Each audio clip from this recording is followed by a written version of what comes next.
The scream came mid-transmission, sharp, high, too human to ignore. They're inside, then static. Just like that, the voice was gone, cut clean like a throat slit mid-breath.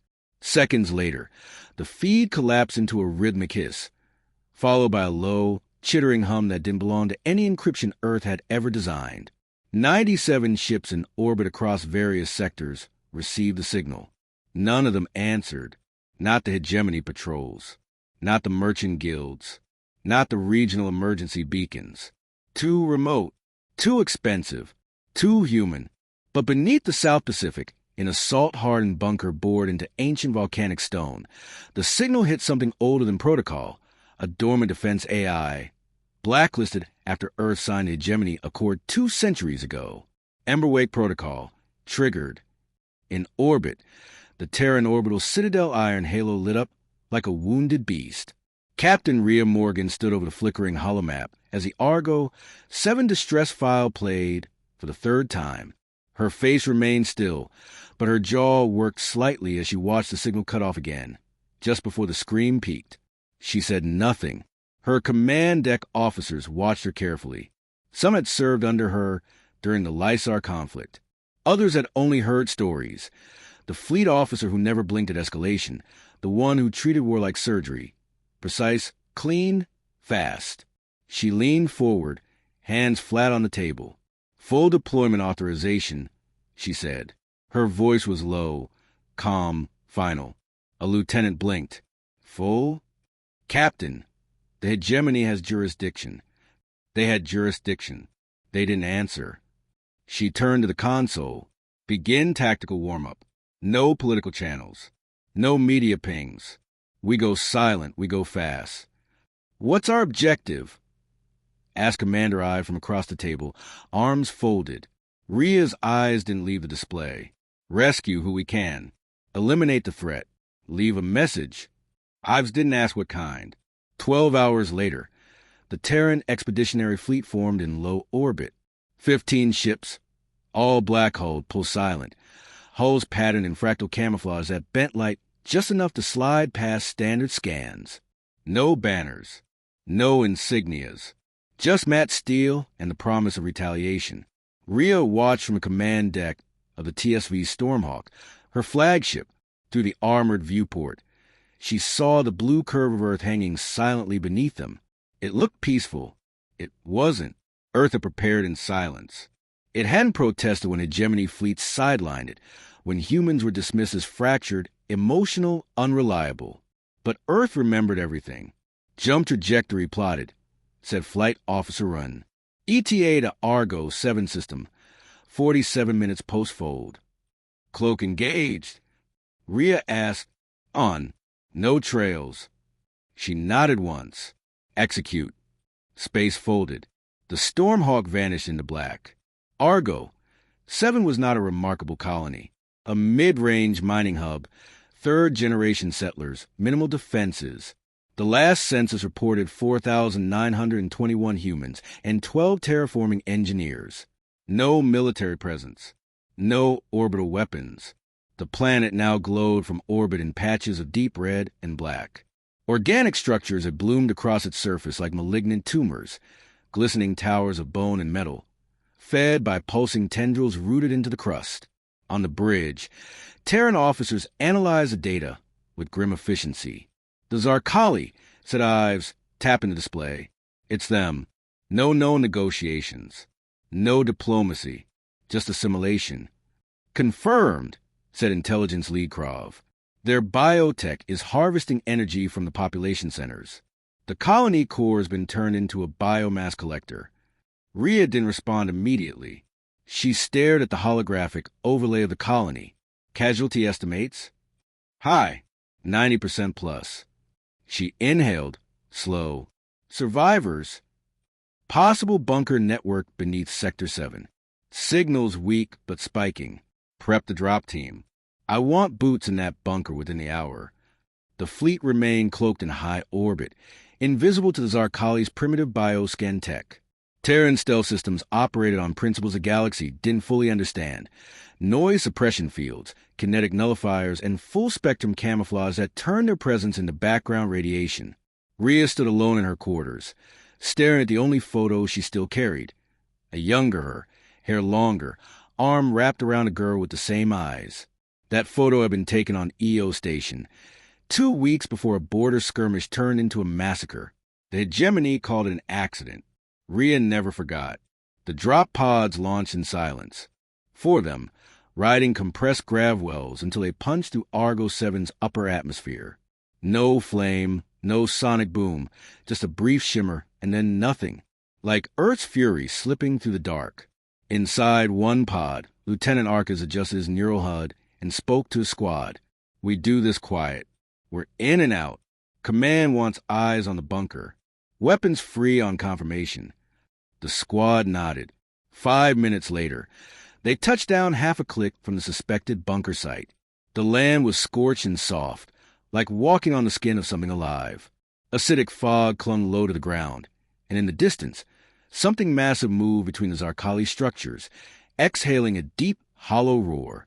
As they approached the entrance, they found the hatch partially melted, slagged by something corrosive.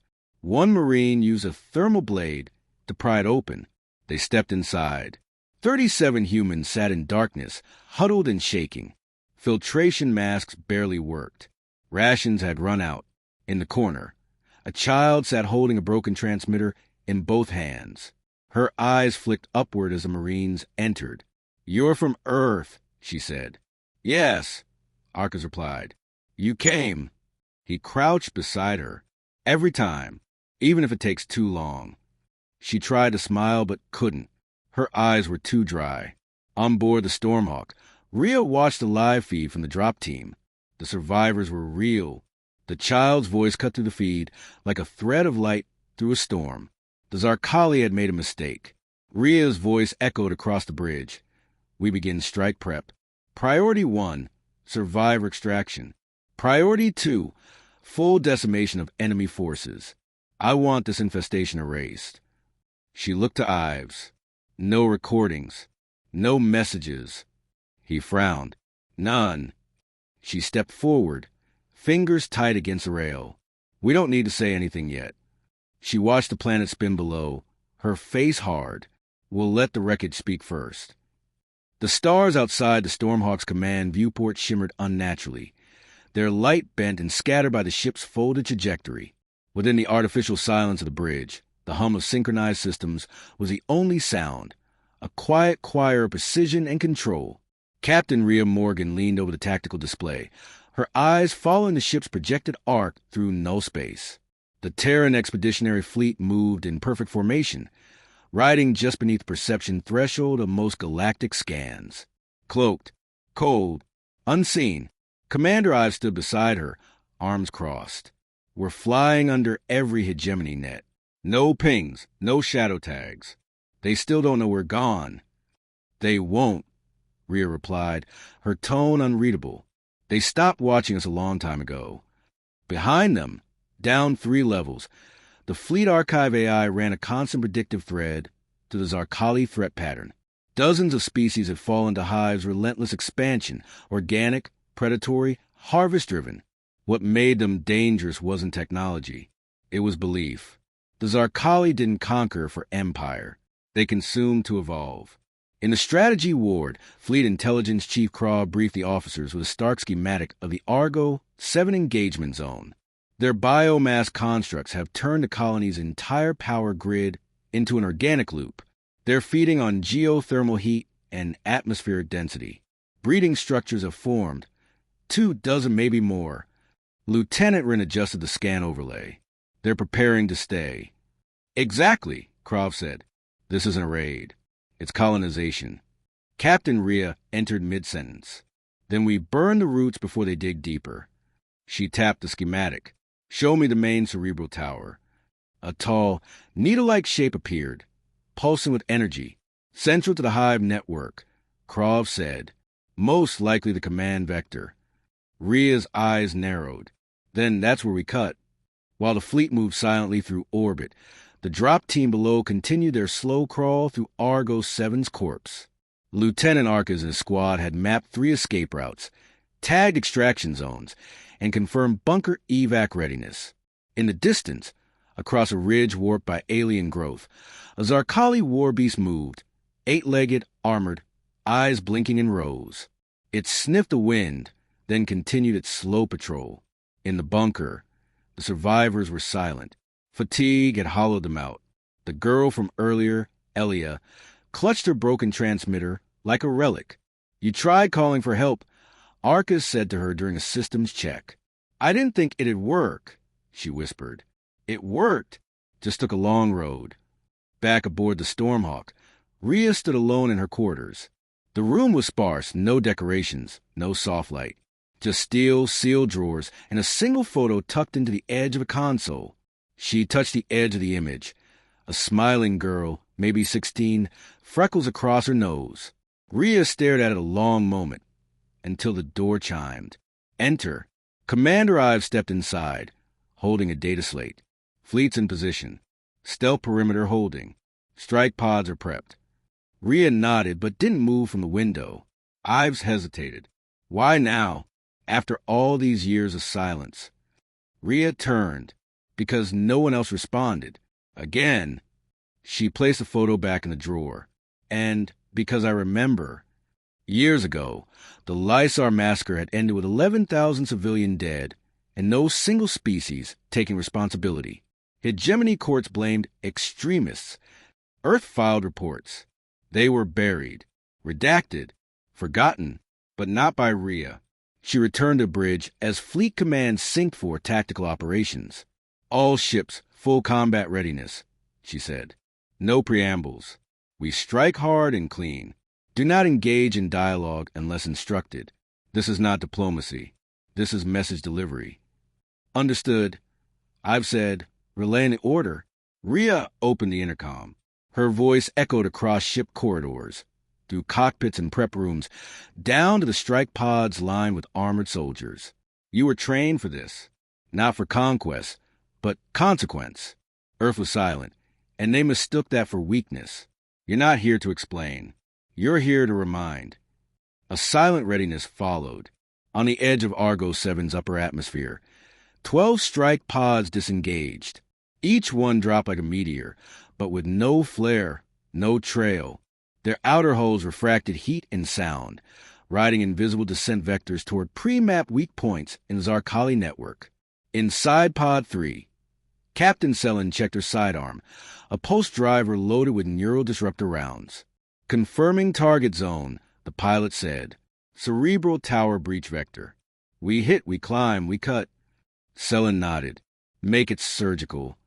Meanwhile, inside the Zarkali command node, Overlord Zerzul stood motionless in the nutrient mist. His body was tall and angular, armored in thick black scales. His hands, six-clawed and glistening, tapped patterns across a living interface that pulsed in reaction. A subordinate approached through the mist, voice filtered through grinding insectal tones. "The colony harvest nears completion. Residuals remain. No retaliation detected." Zerzul flicked his eyes to the organic display. "No interference from the hegemony? None. No ships entered this sector. All systems quiet." The Overlord's mandibles clicked once. They remain consistent, predictable, slow, toothless. Their words fade while our hive expands. He turned toward a viewplate. "But I have not forgotten Earth. 2 centuries ago, when the Zarkali first emerged, it was Earth that struck back the hardest. Unexpected, brutal, tactical. The memory still lingered in some hives, buried like a genetic scar. But the newer broods believed humans were broken. Soft, isolated. Zerzul wanted confirmation. He had let this colony live just long enough to see if Earth remembered too. It did. A sudden cascade of data surged to the hive interface. External systems flickered. Deep scan biosensors returned anomalies. Irregular magnetic distortion, kinetic ripples, atmospheric shifts, just on the edge of measurable. Zerzul's eyes narrowed. Begin full sweep. Search for intruders. On the Stormhawk, Rhea received the data from Pod 3. Visual confirmation of the cerebral tower, Strike distance reached. Entry imminent. Her gaze held steady. Once we breached the tower, we unleashed the swarm inhibitors. Ives raised an eyebrow. You sure the echo pulse is ready for live deployment? If it's not, Rhea said, we improvise. Classic Earth tactic. Exactly. She leaned closer to the screen, watching a live feed from the drop team cresting the ridge outside the tower. Eliminate command control. Sever the hive. Drag them out of instinct. Then we strike from every side. Ives smirked. What if they try to run? We'll follow. As the drop teams prepared their breach, and as our collie began to stir, a single thought echoed through both predator and prey alike, almost synchronized in silence. Something is coming, and it's not like the others.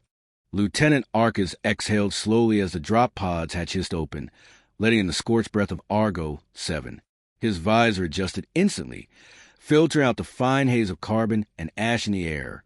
All around him, the landscape stretched in twisted ruin, metal twisted like bone, buildings collapsed into heaps of smoldering growth. Echo Squad, he whispered over comms. Fan out. No talking unless vital. Keep optics active. Watch for heat spikes. They moved like shadows over broken ground. The colony was no longer recognizable. Structures had been swallowed by thick strands of chitinous webbing, pulsing faintly with a sick green light. Tendrils rose from the soil and waved lazily, as if sniffing. The Zarkali hadn't just invaded. They'd rooted themselves. The team made their way through a burnt corridor of what had once been a logistics tower. Charred skeletons lay scattered in corners, some still clutching small objects, tools, tablets, each one a final, failing effort to escape. No one said a word. Back in the subterranean bunker, the survivors sat in semi-darkness, breathing air that tasted of rust and time. The filters still held, but barely. Captain Rhea's image flickered on the wall, via a temporary uplink to Arcus's armor feed. Her voice reached the bunker clearly. We're here. Extraction is underway. Prepare for evac in T-minus 20 minutes. Someone sobbed. A mother held her son closer, like Rhea's voice had broken whatever was keeping her from believing this was real. Elia, the girl who transmitted the call, stepped closer to the screen. Are you from Earth? She asked again, quieter this time, like she needed to hear it once more. Rhea nodded, her expression unreadable. Born and bred. Elia nodded. I thought they forgot us. Rhea's voice softened. Earth forgets nothing. Outside, Arcus's squad approached the southern ridge, overlooking the central hive structure.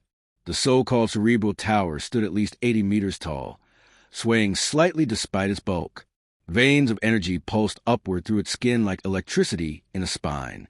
At its base, two lumbering guardians, creatures fused with metal and bone, patrolled with dull, blind vigilance.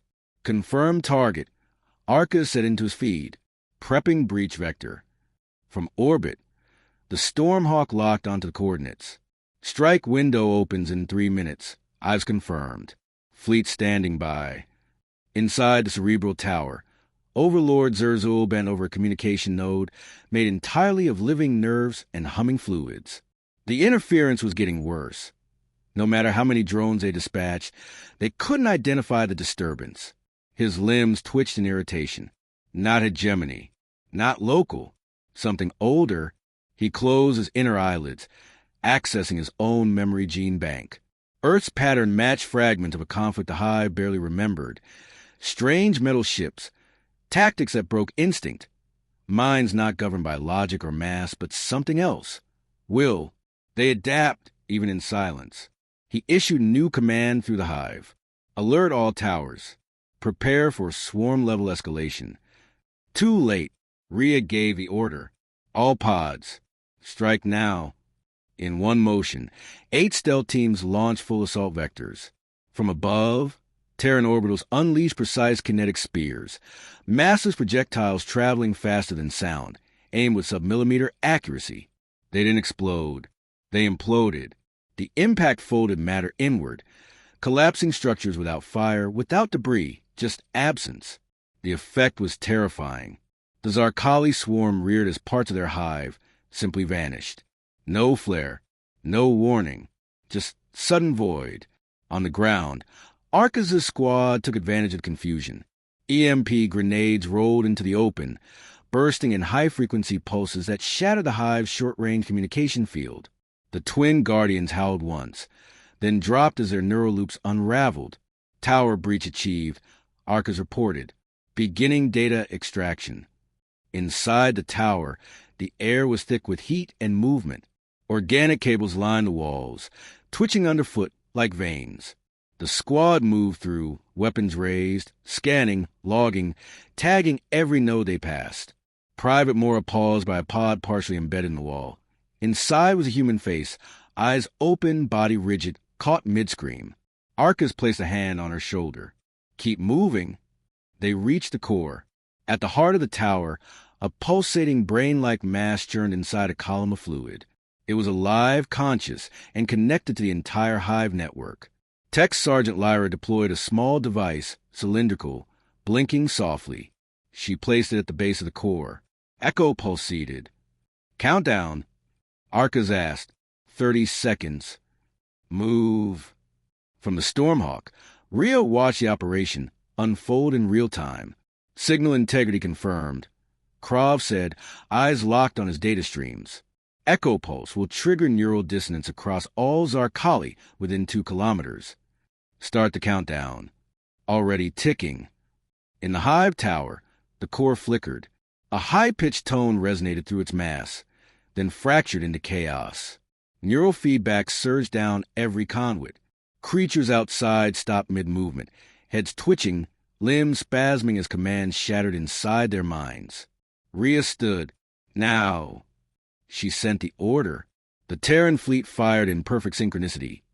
Plasma arcs, gravitational shear cannons, micro-pulse torpedoes, all targeted at now-blind Zarkali command nodes. On the ground, Arcus and his team sprinted through collapsing tunnels as the hive above them buckled, its spire cracking, black fluid gushing like blood from its crown. Elia watched the ceiling shake above her. Dust rained down. Lights flickered. Are we dying? Someone asked. No, Arcus replied, stepping into the bunker, armor scored and steaming. You're coming home. The survivors filed out, staggering, blinking against the harsh outside light. What they saw stunned them. The hive crumbling like rotted bark, smoke rising as alien limbs twitched and fell. Above them, sleek Terran ships hovered in silence, casting long shadows. Back aboard the Stormhawk, I've exhaled. They never stood a chance. They never knew we remembered, Rhea said quietly. The Stormhawk's medbay was lit in sterile white, a stark contrast to the choking, scarred surface of Argo 7. Elia sat on the edge of a padded bench, legs swinging, dirt still crusted beneath her fingernails. She stared at her reflection in a diagnostic screen, not speaking. Across from her, Rhea stood silent, arms crossed. The girl's pulse had finally stabilized. No fever, no signs of Zarkali infection. But something gnawed at the captain's thoughts. Where were you when they hit? She finally asked. Elia blinked. The Learning Dome. We were doing a history lesson about the Earth War. Rhea raised a brow. Which one? The one where Earth punched back? The girl said, and smiled faintly. My teacher said humans were soft for centuries. Then one day they remembered how to be steel. The smile faded. She didn't make it. Rhea sat beside her. You did. I think I was supposed to send a message. I just knew. I ran past all the screaming, past the broken walls, straight to the signal tower. Rhea nodded, slowly. You were right to run, and to call us. Elia looked down. I didn't think anyone would come. In the command deck, holograms hovered above the round table, flickering between star charts and tactical overlays. Arcus stood next to Krav, arms behind his back, expression unreadable. The remains of the Zarkali hive bloomed across the display like a black fungus wilted under heat. But this wasn't victory. It was only a warning shot. Krav tapped a glyph. We've intercepted partial waveforms across 4 systems within the same band range. All Zarkali colonies. All silent.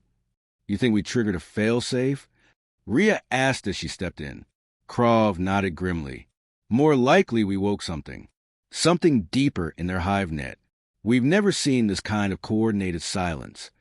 No distress calls, Arcus added. No command traffic. Just void. They're hiding, Rhea said. Or hibernating. No, Krav corrected, zooming into a map of Zarkali control systems. They're waiting. The next move came without warning. At 0400 shipboard time, a synthetic tremor rolled to the Stormhawk's long-range comms. Not interference. Not noise. A pulse. Rhythmic. Deliberate. It repeated 3 times, then stopped. A second later, a reply echoed through deep space. Origin. Earth. The Terran AI, Prometheus, had recognized the pattern. Encrypted language pattern confirmed. Prometheus announced in its low, genderless voice. Translation pending. Match found.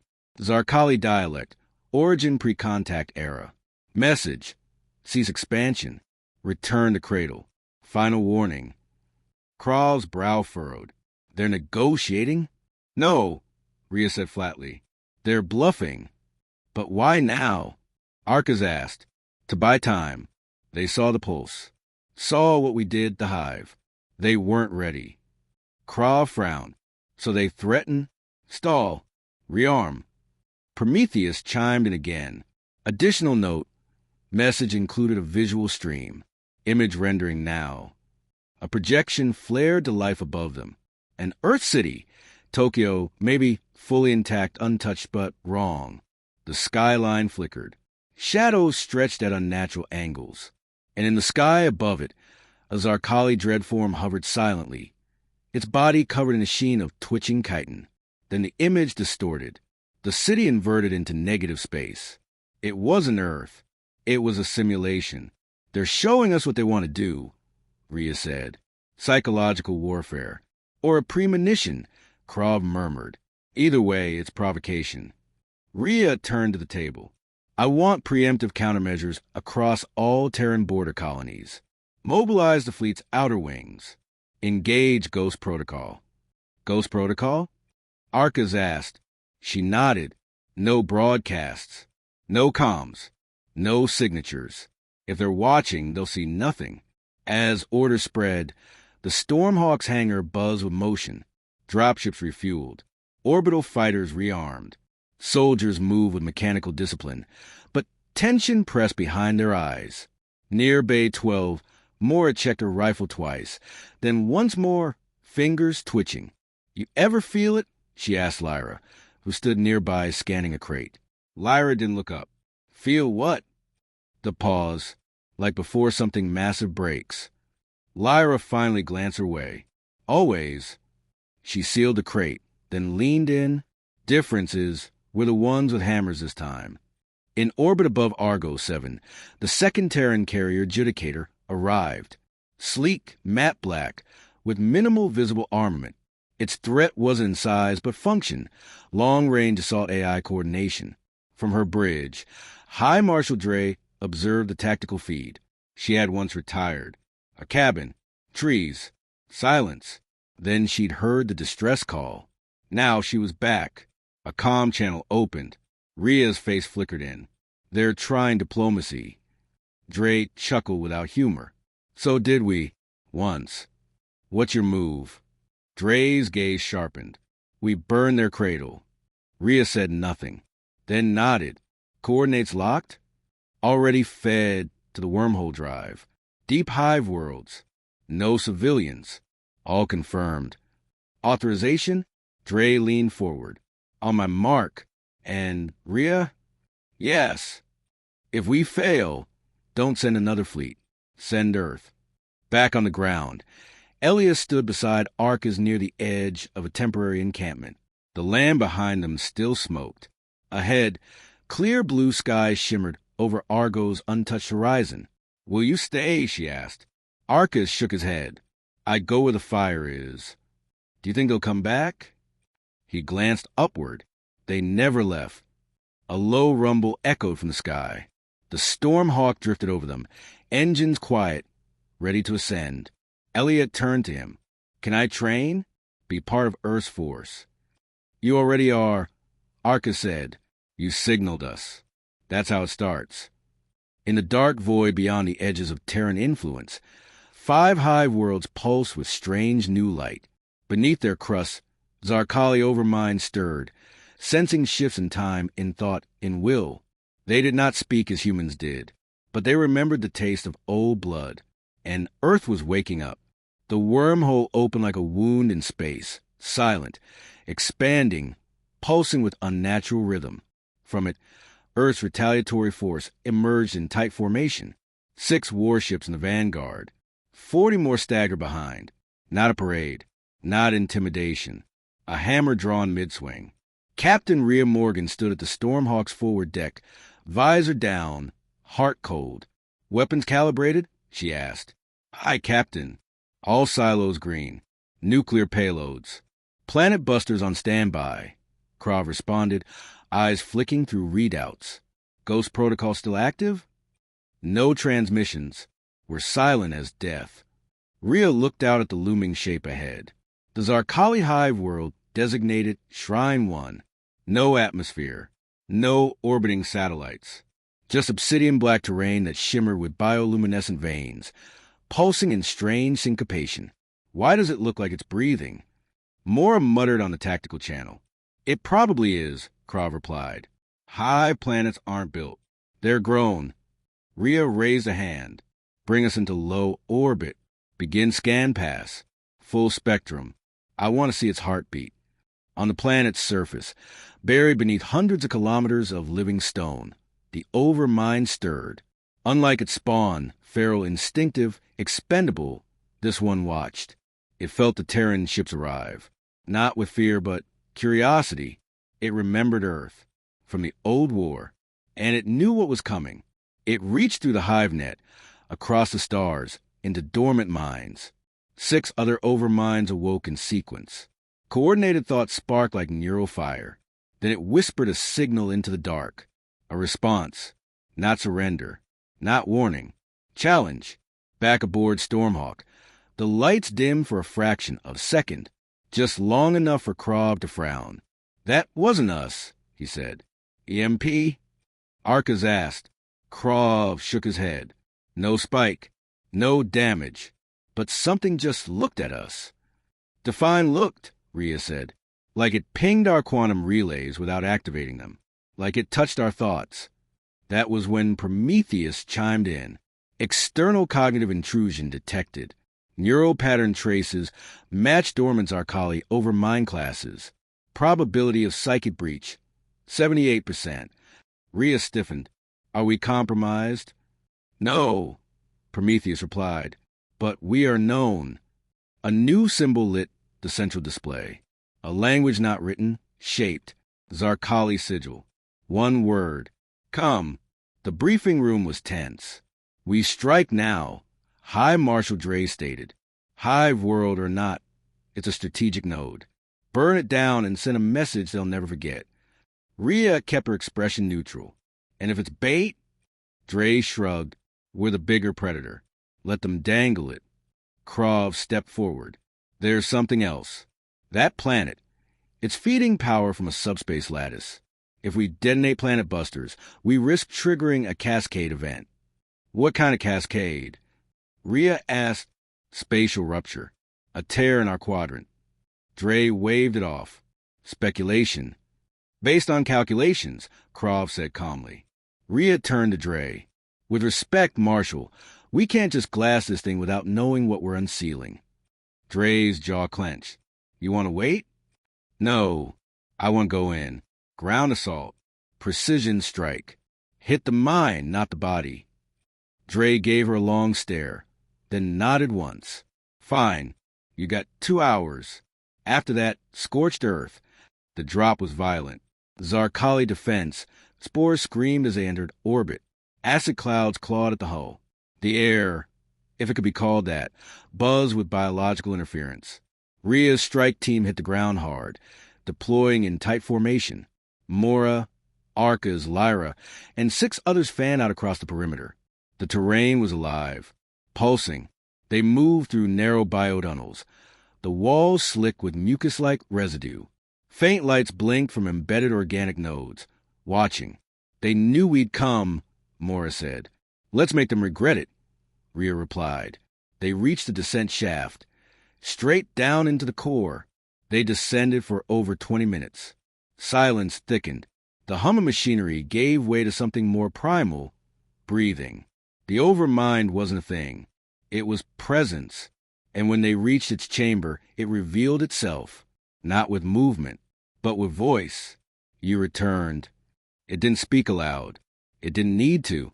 You evolved. So did we. Rhea took a step forward. You're not welcome in our space. Your space, it echoed. The void belongs to none. But your flame burns loud. We remember. You sent the warning, she said. Why? Because fire consumes. Even us. Arcus raised his rifle. Then surrender. No. Fight. Prove the myth of your strength. Show the stars your wrath. Make the sky burn again. The chamber walls began to throb. Energy surged. Now! Rhea shouted. They opened fire. The hive screamed. Its body convulsed as rounds tore through its heart nodes. The overmind pulsed with shock, not pain, surprise. It hadn't expected this. The brutality, the precision, the utter lack of hesitation. Mora launched a plasma charge. It buried into the floor. One blink later, detonation. The chamber collapsed. The strike team scrambled upward as the tunnels shook. Biotissue tore. Acid rained. But the Stormhawk's extraction beam locked in. In seconds, they were gone. Above, the planet convulsed. Energy built fast, too fast. Krav's voice cracked over comms. Cascade forming. She was right. It's destabilizing the lattice. Back all ships off now. Rhea shouted. Fleet formations pulled back. The planet cracked down its center. Light flared, ultraviolet. Wrong. Space folded inward. And then the hive world vanished. Not exploded. Erased. Silence followed. No retaliation. No messages. Nothing. Just vacuum. Dre's voice broke the stillness. So that's what it takes. Rhea didn't answer. She stared at the void where a world had been. Arcus stepped beside her. Did we win? She hesitated, then spoke quietly. No, we just told them where we stand. On Earth, the skies remained blue. Children played. Cities thrived. But deep beneath the Pacific, Prometheus ran simulations. 97 hive worlds identified, for likely overminds still dormant. And the signal? Still echoing. Earth had answered, and the galaxy was listening.